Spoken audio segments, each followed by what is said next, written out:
Bonjour à tous. Merci d'être là à cette session qui est en l'honneur en fait des 15 ans du prix de l'entrepreneur social du BCG. Ça fait 15 ans. Alors, pour ceux qui ne le savent pas, le prix de l'entrepreneur social donc, cherche à récompenser des entreprises, des vraies entreprises qui cherchent à avoir un modèle économique, mais aussi à avoir un impact positif et sont porteurs d'innovation. Et donc ça fait 15 ans, depuis 2007, qu'on récompense un ou deux lauréats par an. Cette année, c'était Café Joyeux avec Yann Bucaille et Each One avec Théo Skubla qui sont là. Et ces entrepreneurs, on les accompagne avec une mission de conseil, BCG, et ce qui leur permet de multiplier leur croissance et de faire face à leurs enjeux stratégiques. Alors, pourquoi aujourd'hui cette discussion, cette étude? Alors, depuis 15 ans, on a vu une énorme évolution dans l'économie sociale et solidaire et dans les entreprises à impact. On a vu un milieu se professionnaliser, passer de personnes qui étaient sur une volonté plutôt mature, sur une volonté de faire du bien, à des gens qui se sont dit « Tiens, c'est ma première étape de carrière, je vais créer une entreprise, je vais la faire grandir et je vais essayer de lui donner tous les attributs qu'on peut voir dans les entreprises classiques avec un but à avoir de l'impact. » Alors, fort de ces observations, on s'est dit avec nos partenaires, donc, qui sont Ipsos, qui est un partenaire de longue date, et le mouvement Impact France, que je remercie, et qui va monter sur scène, on s'est dit qu'il fallait observer qu'est-ce qui était un frein et qu'est-ce qui empêchait ces entreprises de se développer, que ce soit l'accès au talent, le financement. Et du coup, on a lancé cette étude avec Ipsos auprès de nombreuses entreprises à impact, et c'est ces résultats qu'on va vous livrer cet après-midi. On va commencer par les résultats de l'étude qui seront présentés par Quentin Decouvrard du BCG.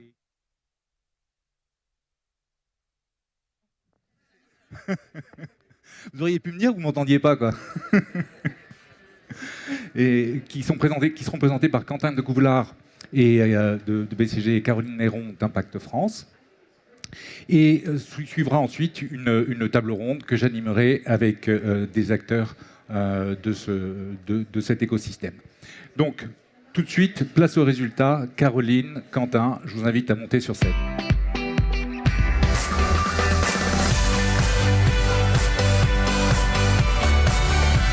Bonjour à tous. Bonjour à tous. Donc, comme Jean-Michel l'expliquait, on a voulu faire une étude dont le titre est « Est-ce que les startups à impact seront les licornes de demain ?» Et pour ce faire, on a interviewé les entrepreneurs à impact pour comprendre comment ils avaient évolué ces dernières années, quels étaient les freins qui avaient été levés et quels étaient les obstacles qui restaient. Cette image très poétique, c'est un peu une allégorie de ce que nous, au BCG, on a vu en 15 ans de prix de l'entrepreneur social. Il y a 15 ans, on avait peu d'entreprises à impact qui atteignaient des tailles intermédiaires, des tailles de plus d'1 million. On avait une diversité relativement faible de causes. C'était beaucoup dans les sujets d'insertion professionnelle. Aujourd'hui, on a un écosystème qui est beaucoup plus florissant. Chaque année, on a l'embarras du choix pour trouver des candidats très bons pour les amener en finale et pour y avoir des très beaux lauréats. On a aussi une diversité de causes qui est beaucoup plus riche. On a toujours les problématiques d'insertion, mais on a de plus en plus de problématiques écologiques, souvent les deux combinés dans les entreprises. Et donc, on se disait que c'était le bon moment de faire un arrêt sur image et de mettre un peu de fait derrière cette impression, de comprendre réellement et de la bouche des entrepreneurs à impact qu'est-ce qui avait changé pour eux. Est-ce qu'effectivement, les choses s'étaient améliorées? Est-ce qu'il y avait des barrières qui avaient été levées? Et donc, quels étaient les freins qui restaient? Avant de rentrer sur les résultats de l'étude proprement parlée, on a voulu d'abord se poser la question de ce qu'est une entreprise à impact. C'est un concept qui est mal défini. Il n'y a pas de label sur entreprise à impact. Donc on voulait repositionner un peu ça dans l'ensemble des labels qui peuvent exister. Revenir ensuite sur les résultats de l'étude à proprement parler, ce qui s'est amélioré et les freins qui restent. Et ensuite réfléchir en fait à quoi devrait ressembler une licorne à impact. Alors, d'abord, premier enjeu, qu'est-ce qu'une entreprise à impact? Donc, effectivement, aujourd'hui, n'importe quelle entreprise peut dire qu'elle est une entreprise à impact parce que finalement, il n'y a pas de définition claire et de statut clair existant en France. Finalement, il y a 15 ans, notre mouvement, le mouvement des Impact France, s'est créé comme mouvement des entrepreneurs sociaux pour que puisse être créée la définition de l'entreprise sociale. Et aujourd'hui, on voit un enjeu fort à pouvoir finalement transformer cette définition en une définition peut-être plus précise de ce que c'est qu'une entreprise à impact social et écologique, qui pourra aussi drainer toute une partie de nouveaux créateurs d'entreprises et qui est déjà incarné dans une partie des entreprises qui mettent l'impact au cœur de leur modèle. Donc pour définir ce qu'est une entreprise à impact, finalement, on a identifié deux enjeux de différenciation. Il y a d'abord la profondeur du partage de la valeur et du pouvoir au sein de l'entreprise. Donc comment l'entreprise s'organise pour garder l'impact social et écologique au cœur de son modèle et la place de l'impact social et écologique dans son business model. Et finalement, on voit 3 niveaux d'engagement des entreprises qui font que le 3e niveau, le plus engagé, pourrait être défini comme celui des entreprises à impact. Un premier niveau qui sont les entreprises engagées dans une démarche RSE, qui finalement sont des entreprises qui, avec des modèles organisationnels classiques, profit first, mais qui cherchent à limiter leurs externalités négatives, notamment sur les enjeux climatiques et les enjeux sociaux ou sociétaux. La deuxième typologie aujourd'hui d'entreprise qui intègre l'impact beaucoup plus au cœur de son business model est caractérisée depuis la loi Pacte par les entreprises à mission. Ce sont des entreprises donc, qui finalement essayent de mettre le profit, la recherche de profit à égalité avec la recherche d'impact positif dans leur stratégie. Et donc, ils intègrent l'impact positif dans l'ensemble de la stratégie et ça se croise avec la mise en place d'une gouvernance adaptée qui est plus participative et notamment sur les entreprises à mission, la mise en place d'un comité de mission. Et finalement, le 3e niveau pourrait être celui des entreprises à impact qui croisent la construction d'un modèle économique dédié à l'impact positif, c'est-à-dire des entreprises qui sont créées pour résoudre notamment les grands enjeux sociaux et sociétaux qui sont traduits par les objectifs du développement durable. Et c'est leur seul objectif. Et l'ensemble de leur modèle économique est dédié à la résolution de cet objectif et leur manière de s'organiser, donc de partager le pouvoir ou de répartir la valeur dans leur entreprise, est orientée pour réussir et pour maximiser leur impact. Donc ça veut dire quoi? Ça veut dire que finalement intégrer des parties prenantes diverses dans sa gouvernance permet de se dire qu'on garde la recherche d'impact prioritaire par rapport à la recherche de rentabilité par exemple. Et ça veut dire que réinvestir régulièrement son bénéfice dans la croissance de sa boîte permet de toujours utiliser sa rentabilité au service du développement de son impact. Donc c'est comme ça qu'on a réussi à identifier et en même temps à séparer les choses et faire une échelle de l'engagement des entreprises. Et on voit qu'il y a un croisement historique entre entreprises à impact et entreprises de l'ESS. Les entreprises sociales sont toutes des entreprises de l'ESS. Et il y a un petit frottement, c'est-à-dire que le statut aujourd'hui qui définit les entreprises sociales, qui s'appelle ESUS, n'est pas parfaitement aligné avec l'ensemble des entreprises qui se reconnaissent à impact aujourd'hui. Et donc, on voit qu'il nécessite d'être un peu toiletté pour être vraiment représentatif. Mais on voit qu'ainsi, il y a un croisement entre cette recherche d'impact issue de la RSE et cette recherche de partage de la gouvernance et du pouvoir issue de l'ESS qui se croisent dans les entreprises à impact. Alors, la difficulté de ne pas avoir de statut ou de label clair aujourd'hui, c'est qu'on ne peut pas dire concrètement combien il y a d'entreprises à impact. On peut le supposer. Et donc, avec le BCG, et le BCG a eu l'intelligence d'aller chercher tous les signaux faibles qui existent pour essayer de dresser une cartographie de ce que ça pourrait représenter.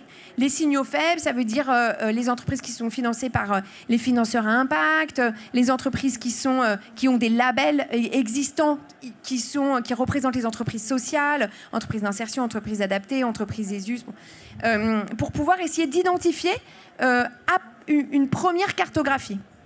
En sachant que l'intérêt de pouvoir bientôt peut-être avoir un statut clair entreprise à impact, c'est qu'on pourra être beaucoup plus précis, mais ça représenterait donc 10-15 000 entreprises à impact avec à peu près 30 milliards de chiffre d'affaires et 900 000 employés. Ça fait finalement 3 à 7% des entreprises privées. Donc on se rend compte que, alors qu'on parle beaucoup d'entreprises à impact, finalement, aujourd'hui, quand on essaye de définir vraiment ce que c'est des pourcentages qui sont pas énormes. Mais il y a un vrai potentiel, comme on le dit, de croissance, de développement.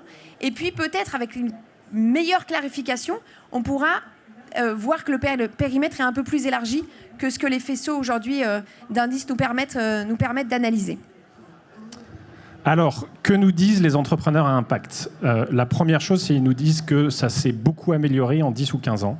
Vous voyez ici quelques chiffres. On leur a posé des questions sur 5 dimensions. La prise de conscience des clients et partenaires, la prise de conscience des talents pour venir rejoindre ces entreprises, la collaboration avec les grands groupes, la réglementation et l'accès au financement. Globalement, il y a eu des progrès sur l'ensemble de ces 5 dimensions. Les 2 qui se sont le plus améliorés, c'est la prise de conscience des clients et partenaires. 80% des entrepreneurs à impact nous disent qu'ils ont vu une vraie différence. D'autres chiffres, d'autres études Ipsos nous indiquent la même chose. 79% des Français indiquent que l'impact écologique ou social d'une entreprise est un vrai critère de choix dans le fait d'utiliser les produits et services d'une entreprise. Donc ça, c'est évidemment très positif. Ça fait des potentiels de clients consommateurs ou entreprises beaucoup plus forts pour ces entreprises et donc des clients qui ont envie de travailler avec eux. Le deuxième point qui s'est fortement amélioré, c'est l'accès au talent. Et aujourd'hui, surtout dans les plus jeunes générations, les jeunes diplômés ont envie de travailler pour ces entreprises. Ça permet d'avoir accès à plus de compétences, à des ressources mieux formées, ça permet de professionnaliser ces entreprises et c'est très consistant avec ce que nous, au BCG, on a vu en 15 ans. Beaucoup plus de personnes d'éducation supérieure, de personnes très diplômées qui rejoignent ces structures. Maintenant, les entrepreneurs nous disent aussi qu'il y a des freins. Et il y a des freins qui résistent et l'évolution des mentalités ne s'est pas encore complètement traduite dans le déblocage des freins à la croissance. Les 3 principaux, c'est la collaboration avec les grands groupes, pour commencer par celui-là. Aujourd'hui, 1/3 des entreprises à impact font plus de 20% de leur chiffre d'affaires avec les grands groupes. C'est une bonne nouvelle. Après, toutes les entreprises à impact ne sont pas forcément dans un modèle B2B, donc l'objectif n'est pas d'avoir 100%. Donc ça, c'est une bonne nouvelle. Mais ils nous disent quand même que c'est très compliqué. C'est compliqué parce que pour travailler avec des grands groupes, il faut une taille critique, il faut une stabilité financière. Parfois, il faut un footprint géographique qui permet de servir les différents sites des grands groupes. Et il y a aussi, et ça se comprend complètement d'un point de vue grande entreprise, mais il y a aussi un process administratif, un process de RFP, etc., qui est compliqué pour ce genre de structure. Mais néanmoins, il y a eu des progrès. Les 2 points les plus saillants, c'est accès au financement privé et la réglementation et les incitations et les aides publiques. Je commence par l'accès au financement privé. Donc là aussi, pour regarder le verre à moitié plein, il y a eu beaucoup de progrès.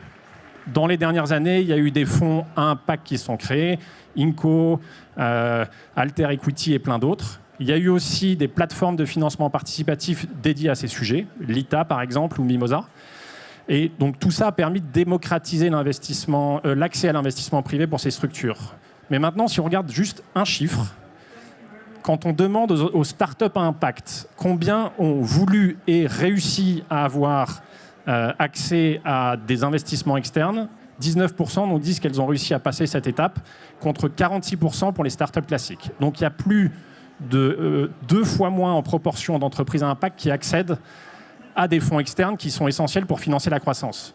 La raison à cela, elle est toute simple, c'est qu'aujourd'hui, dans notre économie, on va évaluer une entreprise à impact avec exactement les mêmes critères que pour une start-up classique. Donc on va l'étudier sur sa croissance, sa profitabilité, ce qui sont des métriques complètement pertinentes et justifiées. Mais ce n'est pas la vocation première de ces entreprises, même si c'est important. La vocation première de ces entreprises, c'est d'avoir un impact positif, social ou écologique. Et ces entreprises, par leur modèle, permettent d'éviter des coûts significatifs à la société. Quand on évite à 1 tonne de CO2 de se retrouver dans l'atmosphère, on évite des coûts importants pour la société. Quand on met en emploi 100 personnes en situation de handicap, on évite des coûts pour la société. Et ça, aujourd'hui, ça n'est pas pris en compte. Ça n'est pas pris en compte par la réglementation, ça n'est pas pris en compte par les investisseurs privés pour vraiment regarder la création de valeur complète de ces entreprises. Le deuxième point, et Caroline en parlait un petit peu, c'est la réglementation. Alors le point de départ, c'est qu'il n'y a pas aujourd'hui de label pour les entreprises à impact. Il y a tout un tas de labels sur les entreprises d'insertion, les entreprises adaptées. Il y a le label ESUS, mais qui n'est pas complètement aligné avec la définition d'entreprise à impact. Et donc aujourd'hui, on se décrète, on s'autodéfinit entreprise à impact, mais ce n'est pas normé et ce n'est pas reconnu par les autorités publiques. Au-delà de ça, et c'est ça qui est le plus important, il y a la majorité des entrepreneurs publics nous disent qu'ils n'ont pas le sentiment d'avoir un bénéfice par rapport à des startups traditionnelles d'un point de vue réglementation et d'un point de vue fiscal. Et notamment que leur impact positif sur leur société, les coûts évités pour la société ne sont pas du tout pris en compte. Et donc, dans l'étude, ils nous expriment 2 souhaits principaux. Un souhait qui est la création d'un label qui permette d'être reconnu par le grand public, par les autorités pour ces entreprises à impact, et un souhait qui est de nature fiscale. Et aujourd'hui, il y a un crédit d'impôt qui existe pour l'innovation technologique, et il nous exprime le fait que ce serait très sain et très utile d'avoir un crédit d'impôt équivalent pour l'innovation sociale ou écologique, et une manière de capturer la création de valeur de ces entreprises pour les sociétés. Alors, du coup, issu de ces réflexions, on finit par comprendre pourquoi il n'y a pas de licorne aujourd'hui qui sont des entreprises à impact. Parce que finalement, leur création de valeur, elle est principalement une valeur sociétale. C'est ce qui est le plus important pour elles. Or, ce qui est aujourd'hui regardé pour définir une licorne, c'est sa valeur économique, la valeur économique perçue par ses actionnaires, avec la valorisation supérieure à $1 milliard. Donc, on comprend qu'en termes de modèle, on ne pourra pas, avec ce même modèle de licorne, avoir des licornes à impact, 25 licornes à impact dans les 5 prochaines années. Ça sera compliqué. Mais par contre, on peut peut-être changer de modèle, changer de lunettes pour pouvoir définir ce que serait une licorne à impact et articuler pour réussir une liste de dispositifs qui pourraient leur être attribués, notamment les crédits d'impôt, notamment un label, notamment un statut. Par exemple, les entreprises de la tech peuvent avoir un statut de jeunes entreprises innovantes qui peut les aider dans leurs 10 premières années. Et donc, c'est pour ça qu'on s'est dit que c'était important de pouvoir proposer une nouvelle métrique, un nouvel indicateur pour définir ce que serait une licorne à impact.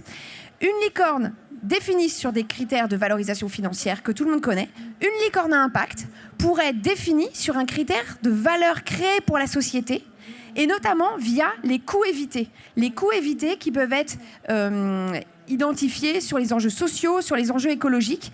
Mais évidemment, aujourd'hui, on aurait besoin de travailler pour pouvoir mieux les calculer plus facilement, et notamment au niveau national, mais aussi international. Et du coup, c'est le travail qu'on va lancer aujourd'hui avec le BCG, qu'on propose de lancer, c'est-à-dire de mieux identifier cette métrique des coûts évités pour l'ensemble des entreprises à impact, pour leur permettre de, demain, pouvoir dire « je suis licorne à impact si j'ai 500 millions de coûts évités, 1 milliard de coûts évités », et du coup permettre à l'ensemble de la politique publique de les aider à y arriver en regardant cet objectif et à les valoriser pour cela. Et au passage, on voulait ajouter des ailes à notre licorne pour appeler ça un Pégase.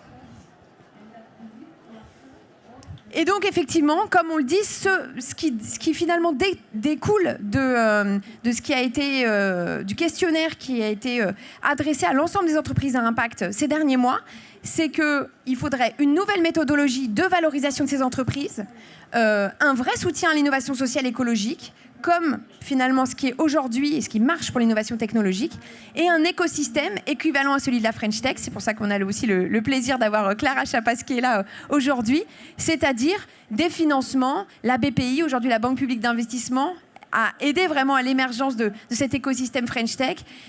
Comment aujourd'hui il pourrait aider cet écosystème impact. Et donc c'est ce qui paraît aujourd'hui pertinent et ce qui pourrait nous permettre de dire demain, allez, dans 5 ans, 25 licornes à impact qui auront aussi permis de changer la société et de faire évoluer les politiques publiques en profondeur. Merci à tous les deux, bravo. Bon alors, je propose qu'on se mette en selle et qu'on crée ces Pégases. Donc je vais appeler sur scène Yann Bucaille de Café Joyeux, Clara Chapas de la French Tech. Alors Clara, vous avez un beau coq, hein. La prochaine fois, il faudra que ce soit un Pégase. Hein. Paola Famiani, qui est présidente du COMEX 40 du MEDEF et CEO de Wisecom. Jean Moreau, qui est cofondateur de Phoenix et coprésident du mouvement Impact France. Et Théo Scoubla, cofondateur de Each One.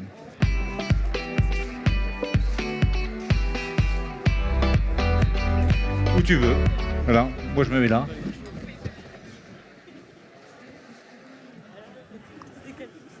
Je vous laisse... Ok. Merci à tous d'être là. Alors, on va démarrer peut-être par une observation sur l'écosystème. Je disais en entrée qu'on avait vu énormément évoluer cet écosystème depuis 15 ans. Et je voulais avoir un petit peu vos points de vue. Peut-être commencer par toi, Jean, si tu veux, sur l'Impact France. Tu dois avoir une vue... Oui.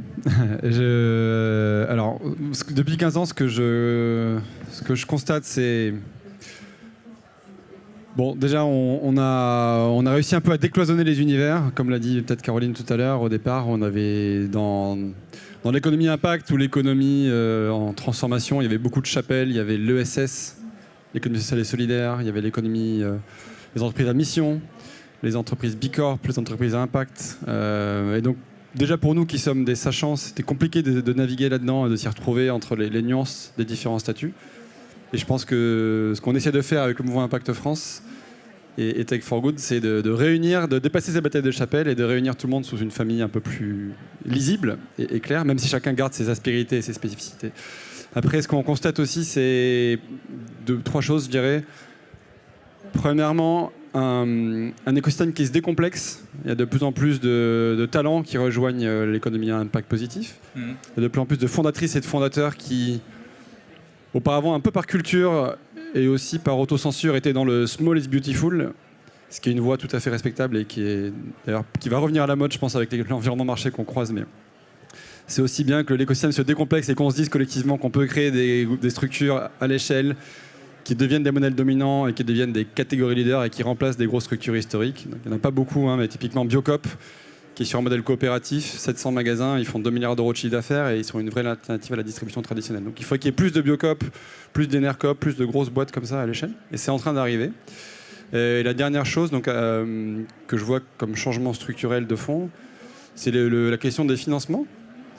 La question des financements, donc je trouve qu'il y a 2 directions, il y a 2 dimensions. Il y a des fonds d'impact pionniers historiques qui, pareil, commence à réunir de plus en plus de gros tickets, de gros moyens et à avoir la capacité à faire des tickets et des tours plus ambitieux sur des plus grosses valorisations et voilà, donner les moyens de ces ambitions à l'écosystème. Ça, c'est d'un côté de l'écosystème. Et de l'autre, il y a des fonds plus traditionnels qui viennent plutôt de la finance classique, du monde du venture capital, qui commencent à rajouter une poche impact, une coloration impact, parfois une fausse moustache et un faux nez, mais en tout cas c'est win-win quand même parce que ça fait venir plus de fonds et plus de méthodologie dans un écosystème qui était encore assez balbutiant. Donc, voilà. D'accord. Moi je suis très confiant et je pense qu'on est aussi quelque part porté par un momentum favorable macroéconomique. Merci Jean. Clara, alors ça ressemble à la French Tech maintenant, notre l'économie sociale? Justement, je vais continuer sur ce que disait Jean. Je pense que ce qu'on observe dans la French Tech, c'est cette idée aussi de décloisonnement. Et il n'est plus juste aujourd'hui, il me semble, d'opposer cet écosystème à impact et l'écosystème de la French Tech, parce que ce qu'on voit, c'est que dans l'écosystème de la French Tech lui-même, énormément de tous nos stakeholders se tournent vers cette dimension impact de plus en plus et agissent sur cette dimension, à commencer par les investisseurs. J'en ai un peu parlé. On a notamment des fonds à impact qui sont de plus en plus puissants. Je pense à 2050, je pense aussi à Supernova ou à Demeter. Il y a des fonds qui aujourd'hui ont la capacité vraiment d'aller financer des projets à impact dans la French Tech. Bien sûr, la BPI, on y reviendra, qui a un très fort soutien des startups de la French Tech, notamment sur la transition écologique. Ils ont donné plus de 500 millions d'euros à ces acteurs l'année dernière. Oui. Le deuxième acteur, c'est les entrepreneurs eux-mêmes. Je pense qu'en fait, comme tout un chacun ici, ils se disent qu'est-ce qu'on peut faire pour le monde de demain et même pour le monde d'aujourd'hui, parce qu'il y a cette véritable urgence à changer les façons dont on consomme, inventer des nouvelles solutions, et qui de mieux que les entrepreneurs peuvent, avec leur optimisme face à l'avenir, avec leurs idées, avec leur prise de risque, trouver des solutions. On a aujourd'hui 1800 entreprises dans la Green Tech, c'est à peu près 10% des startups de la French Tech, donc c'est plus gros que la santé, c'est plus gros que le cyber, c'est plus gros que des vrais secteurs, très forts aussi pour la France. Et la moitié de ces entreprises ont été créées dans les 5 dernières années. Donc quand on parlait d'accélération tout à l'heure, on la voit aussi ici. Et au-delà même de ces entreprises, les entreprises qui ne seraient pas forcément à impact par la nature de leurs produits, eux aussi se tournent vers l'impact de différentes façons. On a un certain nombre de French Tech 120, les plus grandes entreprises de la French Tech d'un point de vue purement financier pour le coup, qui s'engagent par des labels B Corp, Insect, Vestiaire Collective, Entreprises à mission, Open Classroom. Donc on voit que voilà, elles ont envie de changer leur modèle. Il y a un certain nombre de Chief Impact Officer ou Diversity and Inclusion Officer qui sont nommés dans ces entreprises pour aller porter ces sujets au niveau du COMEX. Parce que les 2 derniers acteurs sont peut-être ceux qui poussent finalement cette transition. D'abord les talents. On le sait, hein, aujourd'hui, le plus gros frein au développement de l'écosystème startup, ce sont les talents. Il y a à peu près 10 000 ou 20 000 postes par an qui ne sont pas fournis dans la French Tech. Donc c'est énorme. Et les talents d'aujourd'hui ont envie de faire quelque chose qui a du sens. Oui. Encore une fois, je n'invente, je ne vous apprends rien. Et les clients, et ça c'est peut-être aussi le plus gros changement, les clients des entreprises ont de plus en plus envie d'une réflexion de la façon dont ils consomment, et même des très gros clients que peuvent être les corporates ou l'État. On a une loi qui est passée il n'y a pas si longtemps, la GEC, qui va proposer que l'État, enfin qui va imposer que l'État achète jusqu'à 20% de smartphones reconditionnés. Donc il y a vraiment ce mouvement de toutes les parties prenantes. D'accord. Alors justement, vous parliez des entrepreneurs. Yann, toi qui as été un entrepreneur classique et maintenant un entrepreneur à impact, qu'est-ce que tu as vu comme évolution ces dernières années ? Alors moi je ne suis pas un spécialiste de la macroéconomie, mais je pense qu'en fait on a eu peut-être une quinzaine, une vingtaine, peut-être une trentaine d'années de dysfonctionnement dans le système. Alors pas partout, et je ne veux surtout pas être donneur de leçons, attention, mais il y a eu peut-être une extrême financiarisation de l'économie, au point qu'en fait, on a dévoyé l'objet, tout simplement, l'objet de base de l'entreprise. Avant de dissocier le fait que c'est une entreprise à impact ou une entreprise sociale, c'est une entreprise. Et le but d'une entreprise, à ma connaissance, quand l'entreprise a été créée depuis la nuit des temps, c'est pour répondre à des problématiques sociales, pour répondre à des problématiques humaines. C'est ça le but d'un entrepreneur, qu'il soit social ou pas. Quelque part, tout entrepreneur est un entrepreneur social, parce que ce qu'il veut, il veut faire le bien. Il veut faire le bien pour ses équipes, il veut faire vivre des familles, mais il veut faire le bien aussi pour ses partenaires. Et là, en fait, c'est assez intéressant, parce que ce que vous mettez en avant, le BCG, avec l'idée de licorne à impact, qui au passage est formidable, je rebondis sur ce que disait Jean tout à l'heure, oui, quand on veut faire le bien, on a le droit de voir très grand. Et même on a peut-être même le devoir de voir très grand. Arrêtons effectivement de cette espèce de complexe en disant je veux peut-être par pudeur on veut... Mais non, mais justement, il faut scaler ces modèles. Et donc, vive la Pégase à impact. En tout cas, elle n'existe pas encore, mais il y a des solutions pour ça, et vous allez les trouver. En revanche, là où le changement, pour répondre à ta question, Jean-Michel, est intéressant, c'est qu'on essaye de retrouver peut-être l'objet intrinsèque de l'entreprise au travers de l'ESS ou au travers d'une entreprise à impact, qui finalement, toute entreprise doit être à impact. Il n'y a pas besoin d'avoir un label. Enfin, j'espère, c'est que l'entreprise répond à des problématiques d'échange, permet d'améliorer. Quelque part, une entreprise qui fonctionne bien contribue à la paix. Je pense même qu'une entreprise qui vend des armes, j'ose à peine le dire ici, mais peut faire le bien. Et alors, elle est loin d'avoir le label ESS. Clairement. Et en fait, on est en train de se dire, finalement, on va créer peut-être on va renouveler ce système. Nous, au Café Joyeux, on a essayé de réconcilier le caritatif, le social et l'entreprise. Les Cafés Joyeux, ce sont des entreprises ordinaires, de droit commun, qui sont détenues intégralement par une fondation, par un fonds de dotation. Moi, je ne suis pas actionnaire des Cafés Joyeux. L'actionnaire unique est un organisme désintéressé. Et en fait, on a voulu faire ça pour montrer qu'en réalité, dans le système capitaliste tel qu'il existe, heureusement qu'il existe, mais il ne faut pas le mettre à la poubelle. Il faut juste peut-être se dire que la priorité, ce n'est pas l'actionnaire qui cherche son TRI à tout prix. Sinon, c'est la mort du système. C'est-à-dire qu'on va aller chercher du rendement. Nous, on raisonne au Café Joyeux en TRH, le taux de richesse humaine.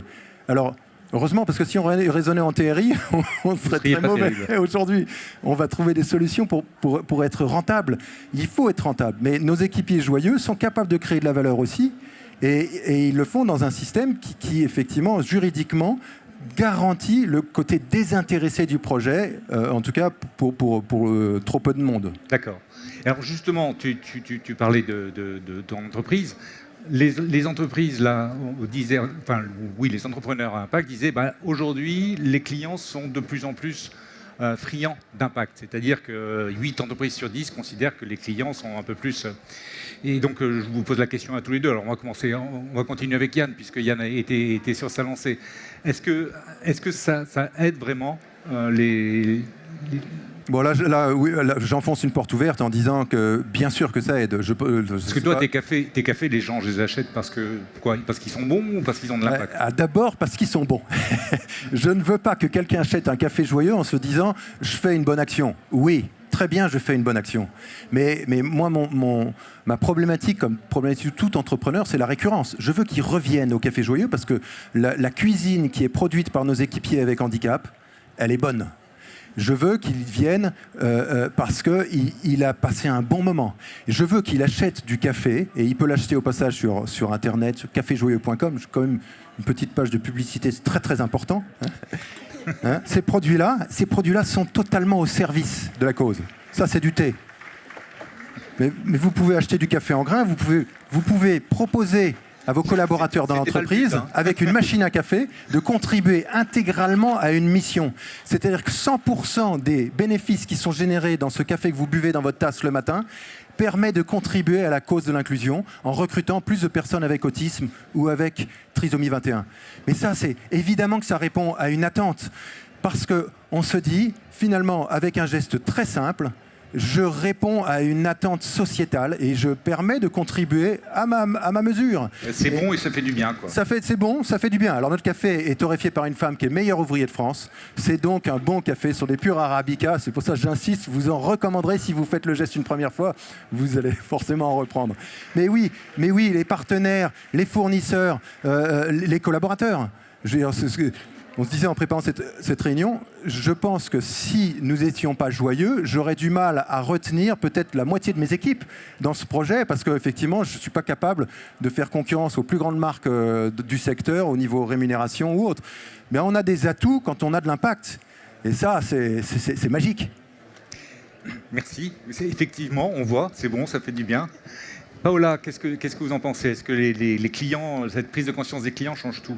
Ouais, alors moi, effectivement, il y a beaucoup de choses que j'ai entendues qui sont tellement vraies, mais effectivement, comme Clara le disait, déjà, je pense que en 15 ans, je dirais même en 5 ans, en 3 ans, les les clients qui sont des citoyens, qui sont aussi des salariés ou des entrepreneurs, ils ont pris conscience que finalement acheter, c'était acheter engagé, c'était presque un acte politique.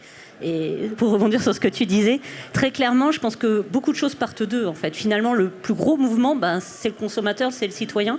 Et ça, je pense que le Covid l'a forcément accéléré parce qu'il y a eu cette prise de conscience. Mais forcément, ça aligne tout l'écosystème.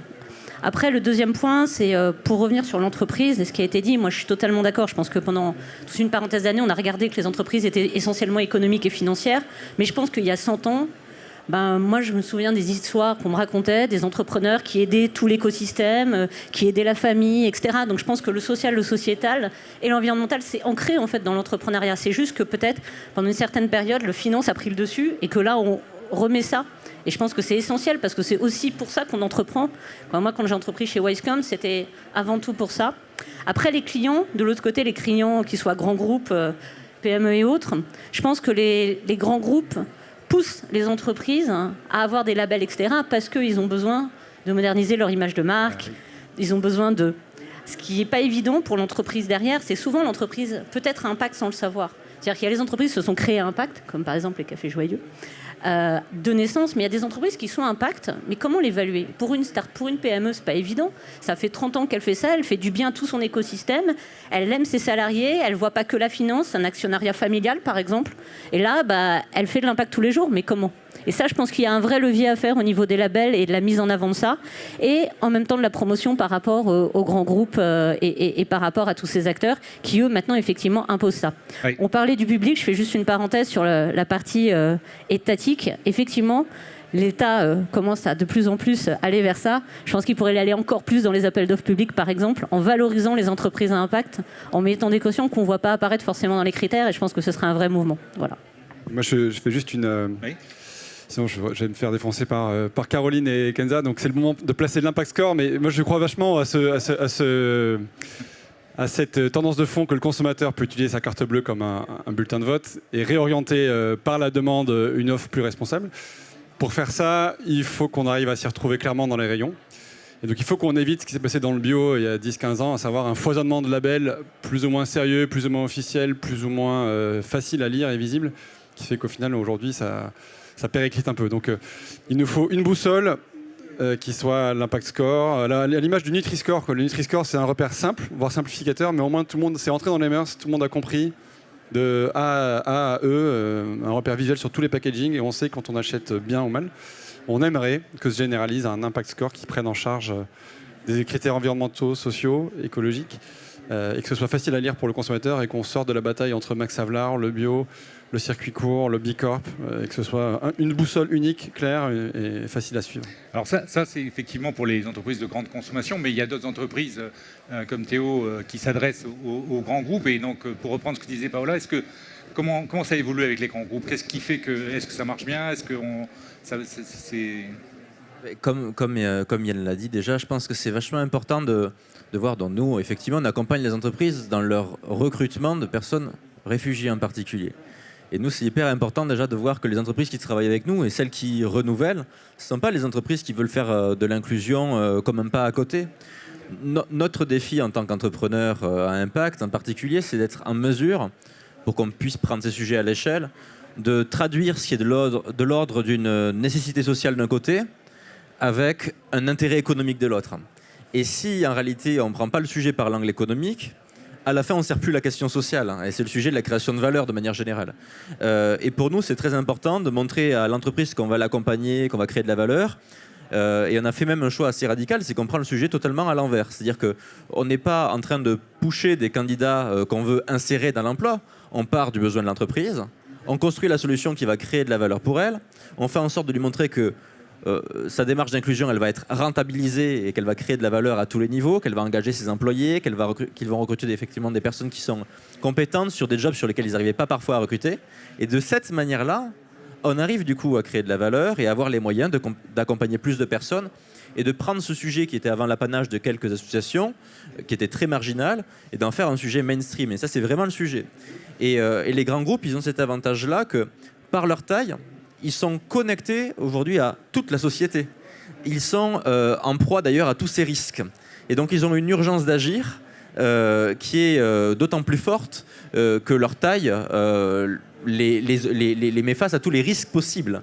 Et de cette manière-là, effectivement, à la fois pour nous en tant qu'entrepreneurs sociaux, si on arrive à opérer cette traduction de l'intérêt économique vers la nécessité sociale et réciproquement, alors dans ces cas-là, on peut très vite croître rapidement. Et c'est pour ça qu'on a choisi aujourd'hui de nous travailler principalement avec des grands groupes. Pas parce que c'est ceux qui communiquent le plus sur l'inclusion, non, c'est parce que c'est ceux qui ont rapidement le pouvoir de nous aider à changer les choses le plus vite possible. D'accord. Et c'est un autre changement qu'on voit, c'est que quand on s'est lancé, nous, sur Phoenix, il y a 8-10 ans, les interlocuteurs naturels, c'était la fondation, la direction RSE, la direction développement durable. C'était bien, c'était une bonne première étape, mais désolé d'être aussi cash, mais parfois, ce ne sont pas les gens les plus... Business. qui ont le plus de légitimité en interne, de budget, de capacité à passer à l'échelle. Et donc, on voit maintenant que ces sujets-là sortent de ces entités un peu périphériques et sont rapatriés vers le cœur de réacteur, à savoir les directions générales, les directions financières, les directions achats. Et je trouve ça bien et sain qu'on ait les mêmes interlocuteurs que n'importe quel sous-traitant et qu'on ne soit plus satellisé dans une direction annexe pour faire joli sur le rapport. Demandons aux entrepreneurs, au MEDEF, qu'est-ce que vous en pensez? Pourquoi est-ce qu'on n'en fait pas plus? Alors, avant de répondre à cette question, je vais revenir sur ce qu'a dit Jean. Ouais, effectivement, je pense que l'impact, elle part de la gouvernance et elle se décline.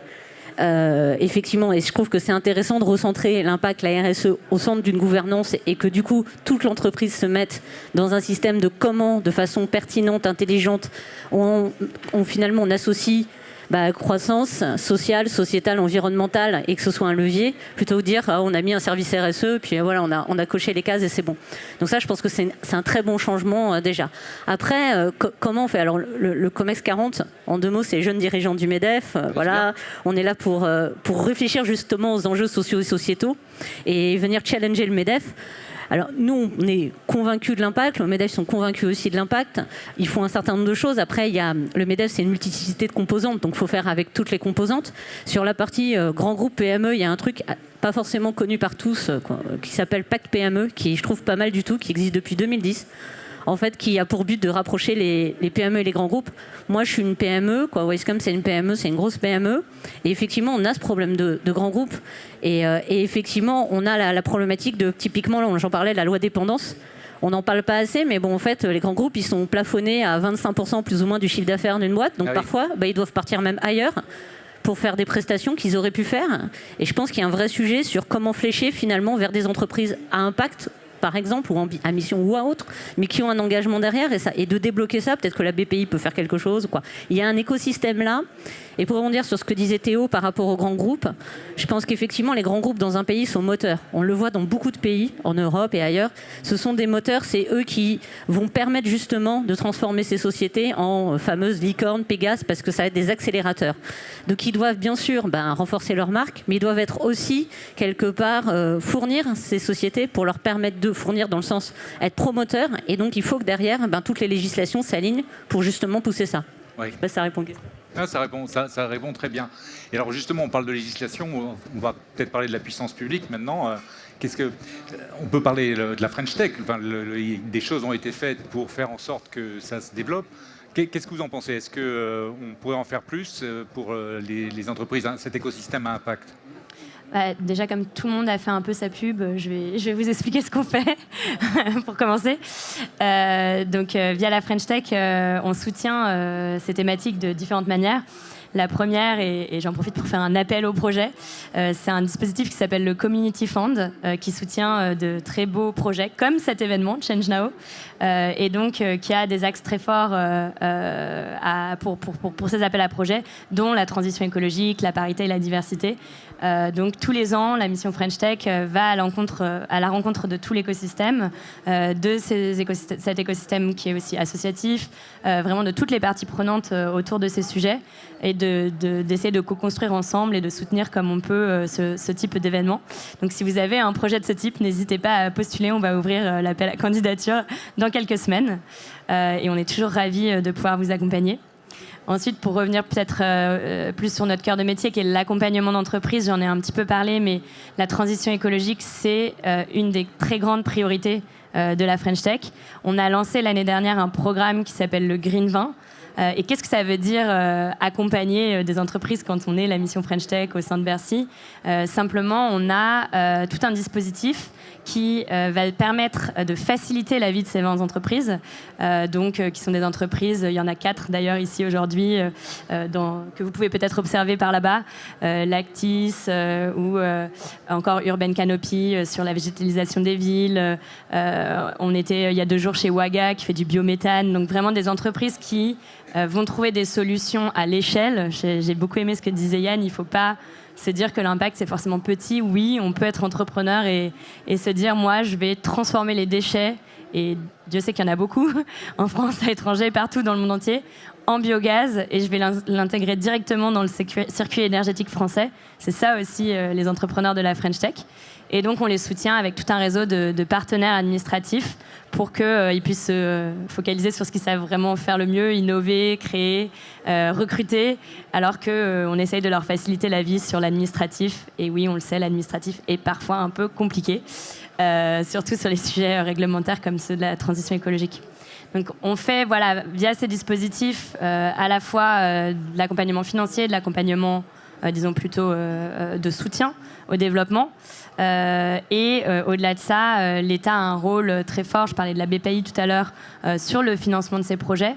Je mentionnerai aussi un plan qui s'appelle France 2030, que peut-être certains d'entre vous connaissent. La grande spécificité de France 2030, c'est que pour la première fois, non seulement vont être déployés 30 milliards d'euros, c'est quand même beaucoup, d'ici 2030, oui, mais sur des secteurs d'avenir qui ont été fléchés, et 50% de ces secteurs sont sur la transition écologique. Donc il y a une vraie volonté d'accélérer et d'aller soutenir ces innovations de rupture, parce qu'on le sait aujourd'hui, c'est pas toujours facile de trouver du financement privé quand on veut vraiment créer des solutions de demain qui vont mettre 5-10 ans à se déployer. 30 milliards d'euros, c'est effectivement quelque chose, bravo. Et alors, au-delà de ça, Jean, qu'est-ce qu'on peut faire de plus? Qu'est-ce qu'un label entreprise à impact pourrait nous amener? Continuer à passer à l'échelle, à crédibiliser le secteur. Parce qu'il y a quelques années, on était perçus comme les hurluberlus qui prêchaient dans le désert et qui pesaient 5, 6, 7, 10% de l'économie quand on tire les chiffres dans tous les sens. Avec tout ce qui se passe en ce moment, je trouve qu'on a gagné en légitimité, en crédibilité, en visibilité médiatique et en sérieux. Aussi avec l'émergence de belles structures, qu'elles soient assos, boîtes à l'échelle, qui ont rendu le discours plus tangible et plus crédible. Donc voilà, il faut qu'on continue à mieux s'équiper en talent, en financement, public, parapublic et privé, et continuer à aller dans cette direction qui, à mon avis, est bien amorcée. Sur les financements en particulier, parce que je crois que c'est la dernière partie de la discussion, mais sur le papier, il y a beaucoup de choses pour l'impact. Il y a une large acception de financement. Il y a la finance solidaire, la finance responsable, la green finance, la finance climatique, et l'impact investing. Donc pareil, sur l'ISR, l'ESG, donc l'investissement socialement responsable. Donc on a l'impression qu'il y a qu'à se baisser pour ramasser des millions. Parce qu'il y a des familles qui veulent mettre de l'argent dans l'impact, parce qu'il y a des individus qui ont été successful et qui veulent redonner à la communauté, parce qu'il y a des fonds qui lèvent beaucoup d'argent. En réalité, donc ça c'est l'image qu'on en a, et c'est vrai, il y a de l'argent dans l'impact, il y en a de plus en plus. Je pense qu'il y a un fonds d'impact qui se crée quasiment tous les 15 jours en France, et tant mieux.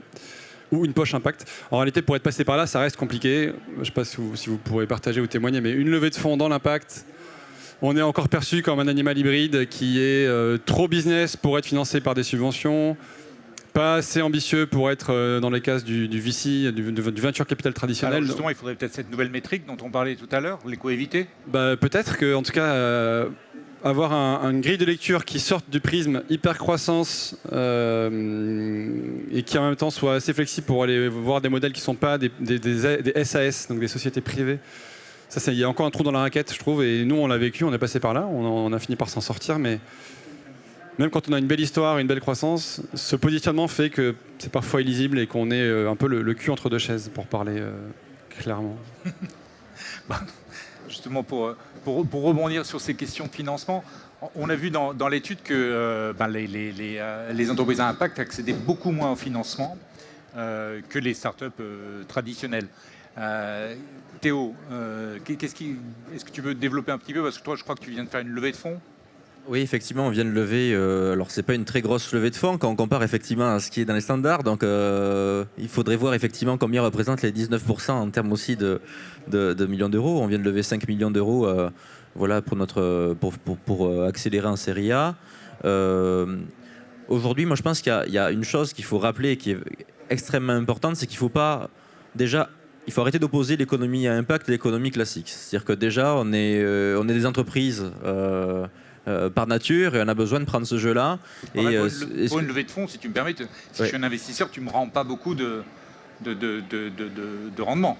Mais justement, moi j'espère pouvoir t'en rendre autant du rendement que les autres entreprises parce qu'on crée de la valeur. Et on crée de la valeur, certes sociale, mais on crée de la valeur économique. Et ça, c'est important de le mettre en avant.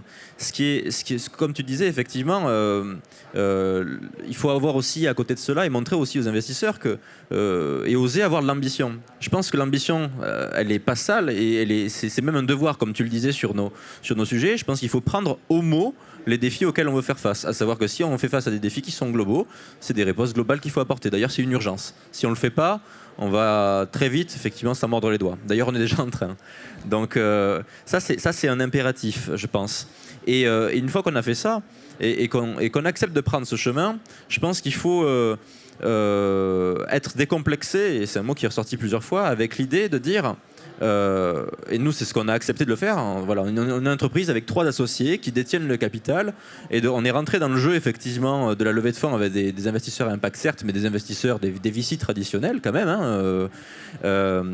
Et pour nous, c'est par ailleurs aussi évident qu'on ne veut pas vendre l'entreprise rapidement et qu'on ne veut pas faire un exit parce que ce n'est pas un mouvement financier qu'on est en train de faire. On a envie de l'ancrer dans la durée. Mais il y a des solutions intermédiaires. C'est pas parce qu'on lève des fonds qu'on est obligé de lâcher son entreprise au premier venu et réciproquement. On peut racheter sa boîte à ses investisseurs en faisant un LBO. On peut aussi miser sur une croissance importante et peut-être sur un IPO sur des marchés qui seront demain peut-être à impact ou plus réglementés que les marchés actuels. Et je pense que c'est des choses qui peuvent être créées. Il y a cela de l'autre côté. Et à côté, bien sûr, il faut quand même montrer aux investisseurs qu'on a des modèles économiques, certes, qui sont différents, mais qui sont tout aussi intéressants. Et la problématique de beaucoup d'entrepreneurs sociaux ou à impact, que ce soit c'est des questions sociales ou environnementales, c'est que dans tous les cas, même si on arrive à intéresser un grand groupe, notre client, ça reste toujours aussi un petit peu l'État ou les pouvoirs publics de l'autre côté. Qui a intérêt à ce qu'on réussisse? Bien sûr, le grand groupe pour qui on va créer de la valeur. Mais à côté, dans notre cas, l'État, l'Union européenne, etc. Il faut montrer que quand on se positionne sur des marchés publics, ce n'est pas des marchés moins valables que les marchés classiques en B2B quand on est sur des solutions SaaS. Ce sont des marchés aussi importants que les autres, qui sont par ailleurs souvent moins bien adressés et qu'il faut considérer comme de véritables marchés à côté des modèles classiques en B2B. Parfait. Bon. Merci. Merci à tous pour ces débats très riches et ce que vous nous avez amené. Donc je vois que vous êtes positif. En gros, vous êtes optimiste. On va avoir une licorne, un Pégase quand? Peut-être que c'est l'un de vous deux. En tout cas. Peut-être qu'il existe déjà, je ne sais pas. Moi, je pense qu'en fait, le vrai sujet, et c'est ce que vous êtes en train de débroussailler aujourd'hui, et c'est formidable ce que vous faites, c'est que c'est comment est-ce qu'on mesure ça? Et effectivement, quand on commence à s'intéresser aux coûts évités, alors là, c'est une révolution. Parce que, juste un exemple très rapidement, au Café Joyeux, on a 70% de nos collaborateurs qui sont porteurs de handicap mental. Comment voulez-vous dire qu'on crée de la valeur si on ne juge qu'en rendement, en résultat net? C'est pas possible. On est dans un restaurant, je ne sais pas s'il y en a qui sont dans la restauration parmi vous, notre masse salariale, c'est 55% de notre chiffre d'affaires. Là où dans un restaurant ordinaire, c'est entre 20 et 25. On ne va pas y arriver. En revanche, nos équipiers joyeux, au départ, quand ils viennent travailler, vous savez comment ils viennent? Ils viennent en taxi, payés par l'ARS. Ils ne savent pas prendre le métro tout seul parce qu'on ne leur a jamais appris. Ensuite, on ne leur a jamais dit qu'ils étaient capables de travailler, donc il faut tout leur expliquer. Mais après, ils gagnent en autonomie, ils progressent. Ça se valorise parce que ça change leur vie, ça change la vie de leur entourage et ça fait faire des économies colossales à la société. Et ça, si grâce au BCG, on arrive à le mettre dans la valorisation d'une entreprise à l'impact, moi, je vous assure qu'on va devenir des licornes. Tous les deux, mais tous. On va devenir une licorne à impact, si on peut le mesurer comme ça. On prend le défi, et la prochaine fois qu'on se verra, on aura avancé sur ces questions de métrique, et là, Clara reviendra non pas avec un coq de la French Tech, mais avec une licorne pardon, pas une licorne, un Pégase de l'écosystème 1.4. En tout cas, merci à tous pour cela. Je vais demander à Caroline de venir elle est là, d'Impact France, si tu peux venir clore. Merci à tous. Merci à tous. Merci à tous d'avoir assisté. Merci beaucoup à vous tous d'avoir participé.